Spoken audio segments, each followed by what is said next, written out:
अनवर से भी जानेंगे। खबरों के सिलसिले को आगे बढ़ाते हैं। सिंध में ईस्ट इंडिया कंपनी ना बनाएं, बर्दाश्त नहीं करेंगे। 2 पाकिस्तान ना बनाएं कि आप चोर डाकू कहकर 5 साल गुजारेंगे, काम नहीं करेंगे। वज़ीर आला सिंध मुराद अली शाह ने प्रेस कॉन्फ्रेंस में शिकवों और शिकायत के ढेर लगा दिए। कहा सिंध का तरक्याती बजट सबसे कम रखा गया। 2 स्कीमों के लिए सिर्फ 1.5 अरब रुपए रखे गए। 70% पैसा सिंध से जाता है।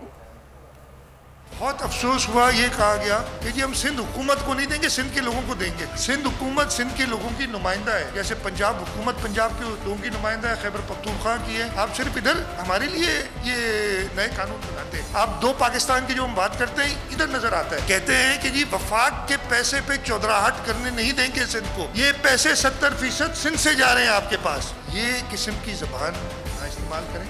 ये ईस्ट इंडिया कंपनी ना बनाए। इधर पंजाब की 14 स्कीमें थी और 15 अरब रुपए एलोकेट किए थे उसमें। खैबर पख्तूनख्वा और फाटा की मिला के 10 स्कीमें थी, 66 अरब रुपए एलोकेट किए हुए थे। बलूचिस्तान की 28 स्कीमें थी, 18 अरब रुपए। सिंध का 1.5 अरब 2 स्कीमों पे। और ये 2 स्कीमें भी कब से चल रही हैं? इस हुकूमत के आने से पहले की चल रही हैं कि फाइनेंस डिवीजन हमें पैसे पूरे नहीं देता ताकि ये हो सके। हमारा कोई नया प्रोजेक्ट NHA की पोर्टफोलियो में नहीं, एक भी नहीं है। ये सिर्फ कंपैरिजन के लिए कि हमारे साथ क्या ज्यादती हो रही है। इसमें मुझे कोई एतराज़ नहीं है। जो पैसे खर्च कर रहे हैं उसके 4 गुना करें, लेकिन अगर 4 गुना उधर करते हैं तो थोड़े से हमें भी 20-25% हमें भी बढ़ाएं। अगर 400% उधर बढ़ाते हैं। कहते हैं ना, to add insult to injury, जख्मों पे नमक छिड़कना कोई